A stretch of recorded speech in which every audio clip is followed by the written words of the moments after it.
and welcome to the Faith and Science Podcast. My name is Tyler Bublitz, and welcome back to the 23rd Sunday after Pentecost for the week of November 8th, 2020, and I'm excited to have you here. I'm excited to dig into this week's podcast, and boy, at least here in the United States, it's been just an exhausting week, and we're not going to get into the politics of all this stuff because that's been just talked about to bitter end. And we're in this transition period now within the church. We're getting toward the end of the church year. We're going to be moving into Advent in a matter of a few weeks. And as at least here in the Northern Hemisphere, we are starting to feel the effects of change. So this last week, we ended up here in northern Minnesota getting into the 60s again, whereas a couple weeks ago, we had snow. Welcome to Minnesota. And it's just that crazy in-between time. And I think it's been one of the things that we've just been feeling all around us is this we're tired. It's been a long, hard year in a lot of different ways. And in that, it means that we just need to be able to take a deep breath and keep going. And I will tell you, this week, it doesn't really feel like it lets up. It feels like we have another harder text. But that's where I really enjoyed like last week when we were able to talk a little bit about All Saints and we looked at talking about humpback whales. And we asked the question last week in the Twitter question of, who are the saints that you recognize among you right now, and have you thanked them or pointed that out to them? You know, taking this time of reflection, especially in this year that we have been able to slow down, but still it's been absolutely chaotic. Have we been able to really recognize the people who have made significant impact on us? And I got a couple different responses this week, but the responses ended up being very similar. Talking about different people who have had impact, and the list just rolls on and on and on, and how we hope that we end up going back and getting the chance to be able to talk to these people about having the impact that they had in our lives and taking advantage of that, because we don't know how long we have. And that plays a little bit into this week. I did enjoy one of the responses from one of our loyal listeners talking about as a kid, he always had an affection for whales and elephants and asking his mother why he couldn't have a pet baby elephant. Yes, that must have been a difficult question for a mother to answer and really be able to get across to a young child. So, as we're in this season of recognizing the change that's going on among us and around us all the time, recognizing the saints that are among us and being thankful to them, and getting toward the end of Matthew's gospel, we better jump right into it. And boy, does he give us a doozy this week. The gospel text this week is out of Matthew chapter 25, verses 1 to 13. Jesus is in this middle of this long discussion here, and we're going to end up having it here over the next few weeks. And he's talking about what the kingdom of heaven will be like. And he gives this parable of having 10 bridesmaids who bring their oil lamps to meet the bridegroom. 5 of the bridesmaids were foolish and 5 of them were wise. And the foolish ones were ones who didn't bring oil with them, and the wise ones were the ones who brought oil with them. The bridegroom is delayed, they become tired and sleep. But around midnight, all of a sudden, a random person who we never hear who it is says, "Look, here's the bridegroom. Come out and meet him." And these bridesmaids come and trim their lamps and go. But the foolish ones, their oil and their lamps are starting to go out, and they ask if they can have more. And the other ones that were wise say no. And the wise ones get invited into the banquet, while the ones that were foolish go to the market to buy oil, and by the time they get back, the bridegroom responds with that he doesn't know them and to come back at another time, where he says in verse 13, "Keep awake, therefore, for you will know neither the day nor the hour." So this idea of that this time is coming, and we'll get into talking about time a little bit this week. The first reading is out of Amos chapter 5, verses 18 to 24. Again, we get this kind of foretelling of what, in a way, the day of judgment will look like. and that the ones who have not been following the Lord, it's going to be like you're running away from a lion and you're met by a bear, and then you run into your house and you put your hand on the wall and you're bitten like a snake. And we'll get this kind of reiterated through that this is a journey. This is a long journey, and be prepared for this long journey. This is not something that's quick and easy, and it's going to feel like times that this is just keeps on going, and when is this going to end? But then we kind of get this little bit of hope here coming from the last two verses here. Take away from me the noise of your songs. I will not listen to the melody of your harps, but let justice roll down like waters and righteousness like an ever-flowing stream. That this is going to be a long journey, and this is going to take a lot of time. But in the end, that this is worth it. The alternative first reading is from Joshua chapter 24, verses 1 through 3a and 14 through 25. Joshua here gathers with the elders, and remember, he's kind of just taken over leadership. This is still early on in his reign, and he's kind of talking to the elders and like, look, God took Moses and all of you out of Egypt, and he led you into the promised land, into Canaan. And let me just say, I know that you guys are worshiping other gods that you picked up from the time in Egypt or picked up wherever. Me and my house, we're following God, which is then the famous line that comes out of this. For me and my household, we will serve the Lord.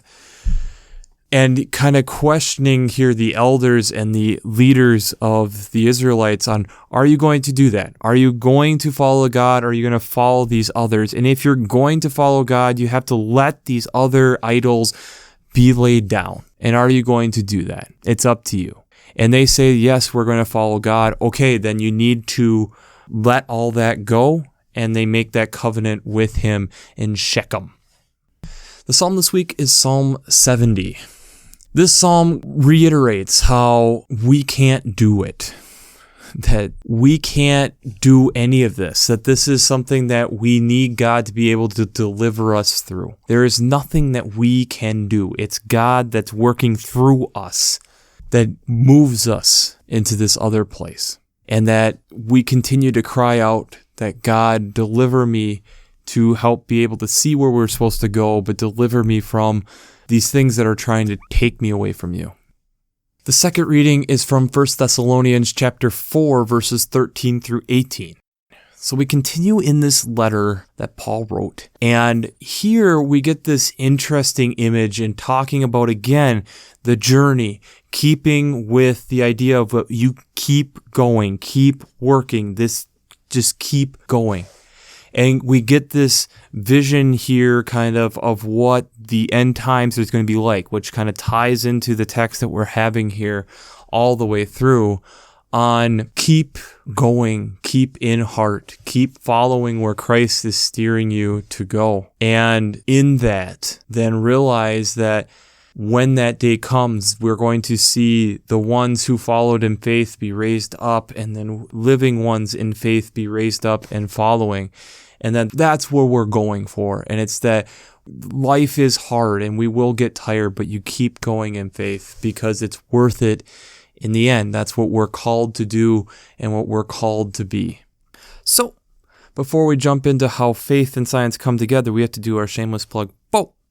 Working Preacher. If you haven't checked out Working Preacher, I'd highly recommend it. Between their Sermon Brainwaves podcast, their commentaries, their discussions, since I'm not an ordained minister, I use them on a weekly basis. And it's great to be able to hear other theologians and read other commentaries to help give multiple different perspectives on how these texts. And the other beautiful thing with Working Preacher is there's this huge archive. So if you don't feel like this one's talking to you, you can go back 3 years ago and listen to that one. So if you haven't checked out Working Preacher, I'd highly recommend it. Whew. Hard text. Long text. And I feel like we've said that a lot of times this year. But Matthew is really hitting us, at least hitting me really hard this time in this cycle around. And we've talked about that a few times. But I think the key point here that we're getting that's different in this text is talking about time. Now, one of the things, again, that I picked up from Working Preacher this week in their Working Preacher podcast, bridesmaids, they put in there kind of easily so it doesn't cause too much controversy. But this probably would have been more like virgin girls, that it would have been kind of an expensive banquet than you're picking up, and that they were looking at potentially bringing some service into the banquet. And so if you have that perspective, that these aren't just normal bridesmaids and how we look at bridesmaids now, and that they're looking at this as who knows why, for an opportunity and a chance of something. There is a reason to be awake and alert for this. And there's a lot of questions that when I look at this and go through this, that I wonder and question of, why didn't the wise bridesmaids point out to the foolish ones that you might want to get some more oil, or at least make some comment? Or why didn't we share, and yada, yada, yada. But maybe that's not really the point. Maybe the point of all of this is time. That we don't know the time that the bridegroom is coming. We don't know the time that we're going to hear that call. And are we going to be prepared? It's interesting that then we get, even in the alternative first reading from Joshua, referencing the Israelites and the time that they've taken as they've go through, and he reiterates what's gone on with Moses leading them to the promised land in Canaan and walking around it. We get in Amos this kind of warning and talking about this is going to feel like an eternity. And we get Paul this encouraging, and then even the Psalm talking about how God's really going to be the one that gets you through it, and just keep going. Keep going. No matter how hard it gets.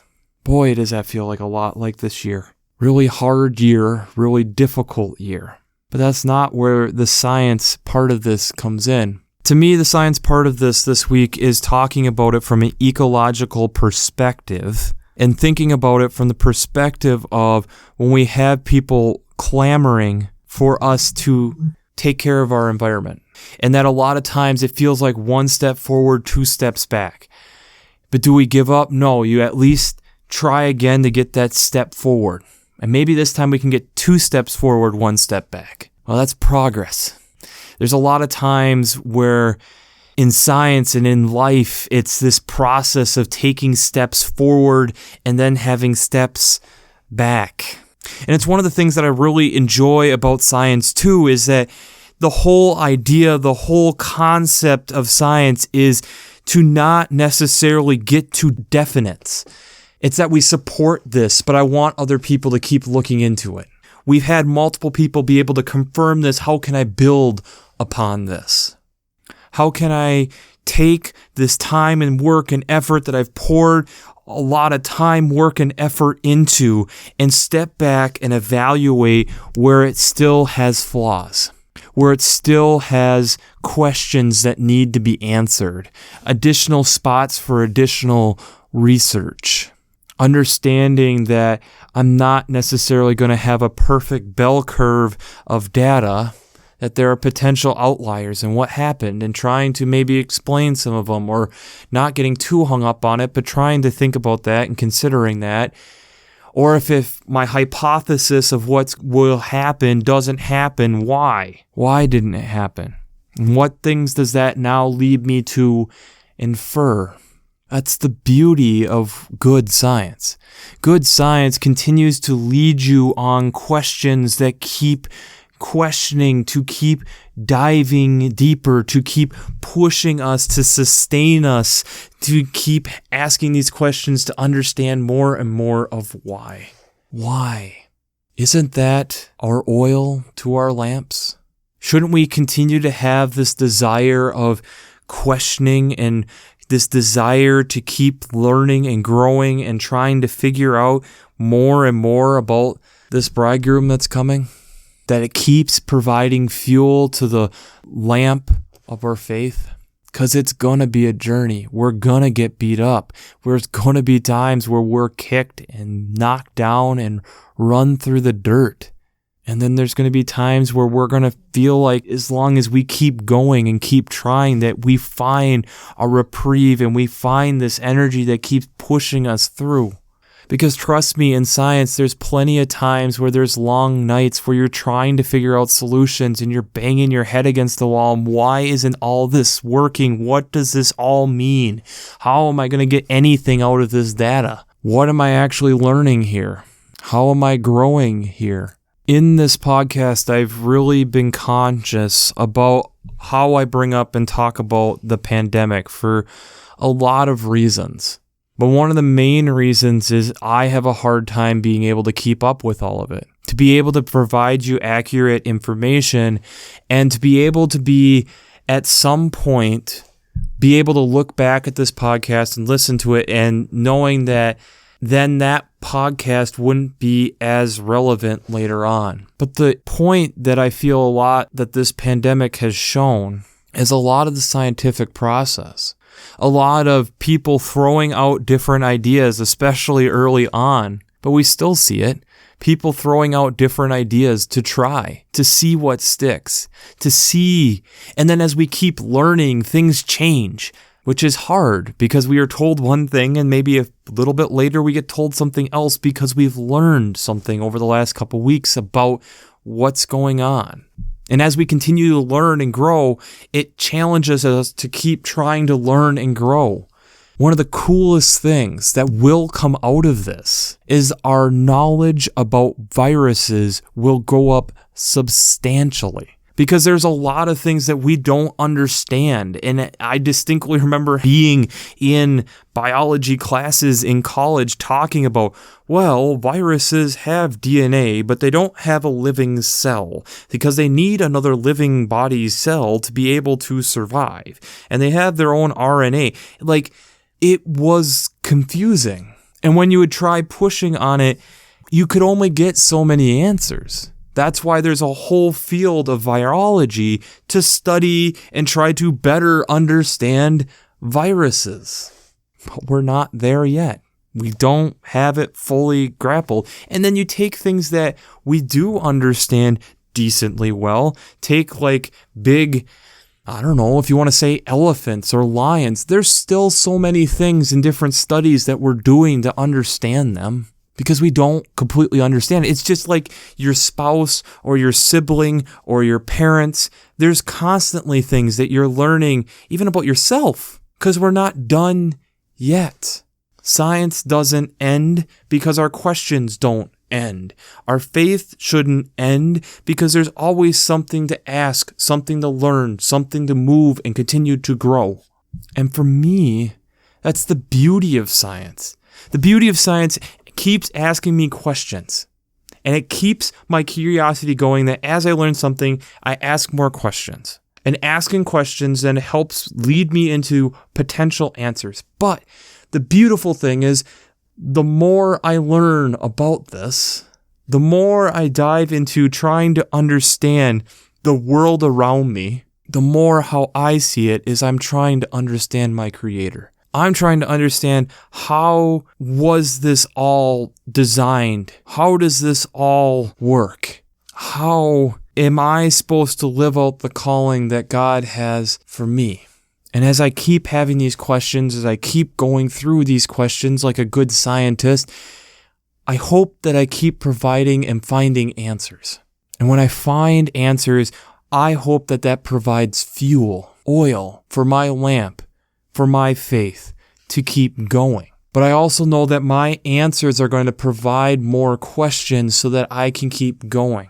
And I pray that I keep building up a big enough reserve so that when I have those hard questions that take some time, there's enough there to keep me going, to get me through.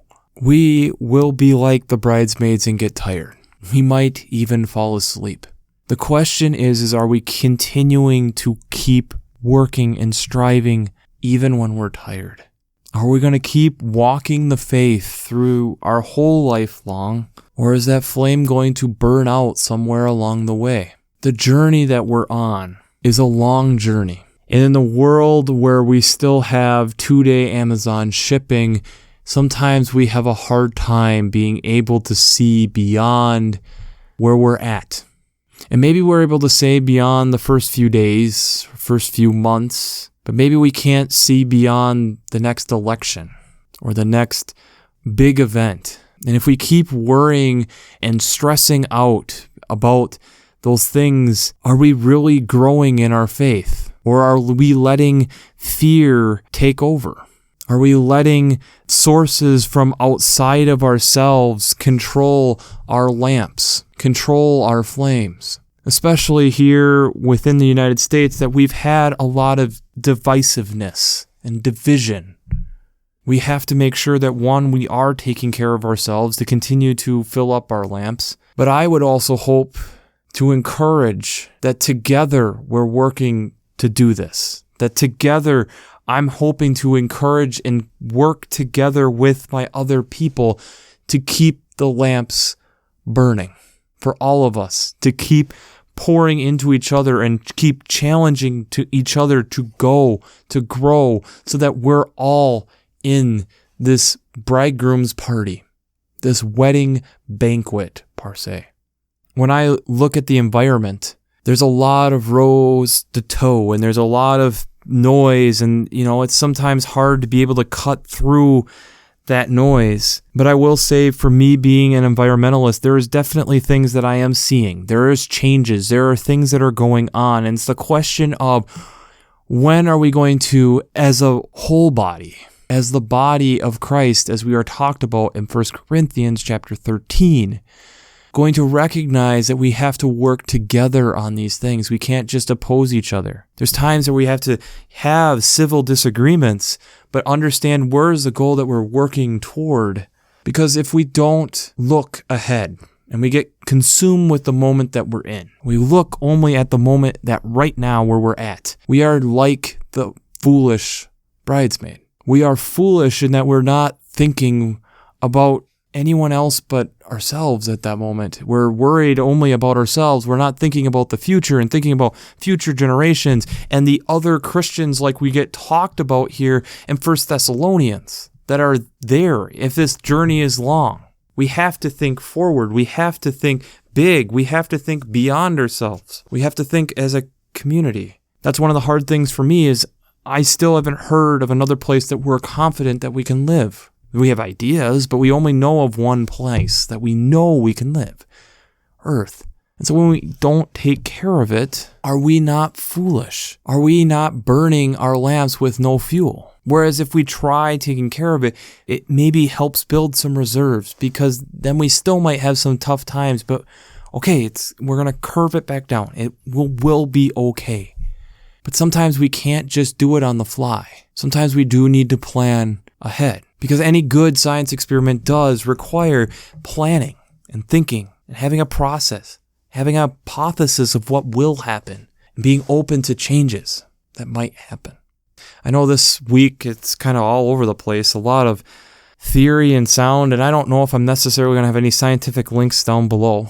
I'll see. But it's been emotionally exhausting for all of us. And coming from the United States, it's just been grueling. And I think as a world, as a global community, I think we can say this year has been grueling. But we have to keep our lamps trimmed and burning, because we don't know when the time or the hour is that the bridegroom is at hand. So in this time, we have to figure out how we're going to have extra oil to keep us going, to keep the light of faith going. How we make sure that we're, in my opinion, not just a wise one with ourselves, but also being observant to our neighbors around us and making sure that their lamps are lit, and see if we can help, not only with theirs, but ours, because maybe that provides some fuel for us too. Brothers and sisters, the Twitter question I have for you this week is, where do you get your extra oil for your lamp? Because we're not always going to have time to go to the market to get it. We have to make sure that we have extra on hand. And even when the days and time is getting weary and long, we have to be able to think beyond the moment that we're in. We have to think beyond where we're at. We have to think of our global community, I would argue, because we only know of one place that we can live. And when I run a scientific experiment, when things aren't working, I still need to try to be able to explain it and understand what is going on and have questions so that I can keep trying to figure this out. That's life, that's faith. We can't just give up. Brothers and sisters, this has been a long year. But let me just say, as I'm getting toward the end of this podcast, to encourage you, don't give up. Don't give up on this year. Don't give up on yourself. Don't give up on the faith. We're all in this together. We work together, and we will figure out how we can get you going together to get your oil. Because I know as you get oil, I'll get oil. And then we will be out there waiting together with our lamps burning with oil to spare. Because we don't know the time or the hour, so we just have to keep making sure the lamp is trimmed and burning. So, we'll wrap this up as we always do. I pray God blesses you through your faith and amazes you through science.